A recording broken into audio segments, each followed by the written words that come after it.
একজন সুস্থ মানুষের সুস্বাস্থ্য গঠনের যে সকল উপাদানগুলো আমরা ঘরোয়াভাবে উৎপাদন করে খেতে পারি তা আজকে আপনাদের মাঝে তুলে ধরবো। একজন অবিশ্বাসী বন্ধু থেকে একটি বিশ্বস্ত প্রাণী অনেক শ্রেয়।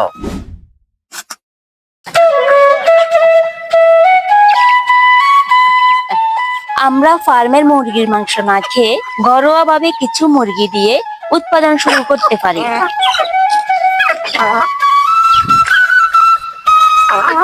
প্রিয় বন্ধুরা, এরকম ঘরোয়াভাবে মুরগি পালনের মাধ্যমে মুরগির মাংসের চাহিদা যেমন পূরণ করা যায়, তেমনি মুরগির ডিমের চাহিদা পূরণ করা যায়।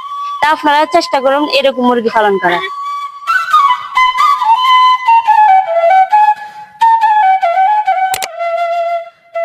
বাজারের ফরমালিনযুক্ত শাকসবজি ও ফলমূল সংগ্রহ না করে ঘরোয়াভাবে উৎপাদন করতে পারি। প্রিয় বন্ধুরা, এই সবজি বাগানটি হচ্ছে আমাদের ঘরোয়া একটি ছোট্ট একটি সবজি বাগান। এই সবজি বাগানে রয়েছে বেগুন আছে, করলা আছে, কাঁচামরিচ আছে, তিতা করলা গাছ আছে, পুঁইশাক আছে, আরো বিভিন্ন রকমের সবজি বাগানের অনেক ধরনের সবজি আছে।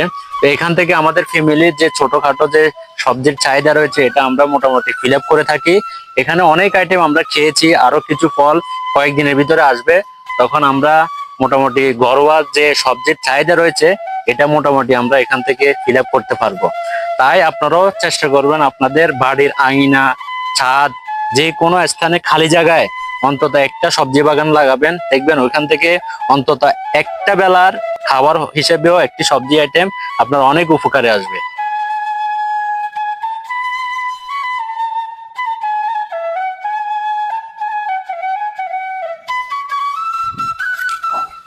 বন্ধুরা, এটি হচ্ছে আমাদের ছোট্ট একটি পারিবারিক পুকুর। এই পুকুরে আমরা বিভিন্ন রকমের মাছ ফেলছি। আলহামদুলিল্লাহ, যখন খুশি জাল পেলে অথবা বড়শি ফেলে মাছগুলো শিকার করে থাকি। এতে যেমন আমাদের পারিবারিক চাহিদা মিটে, সাথে আমাদের যখন খুশি তখন ফ্রেশ মাছটি আমরা তুলে খেতে পারি। তাই আপনারাও চেষ্টা করবেন আপনাদের আশেপাশের ছোট্ট পুকুরগুলোতে মাছ ফেলে আপনাদের চাহিদাটুকু মিটাইতে পারে।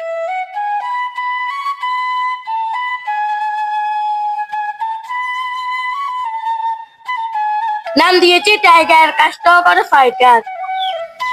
প্রিয় বন্ধুরা, একজন অবিশ্বাসী বন্ধু থেকে একটি বিশ্বস্ত প্রাণী অনেক শ্রেয়। তাই এরকম একটা প্রাণী পাইলবেন, বিশ্বস্ত সহিত ডে নাইট কাজ করবে।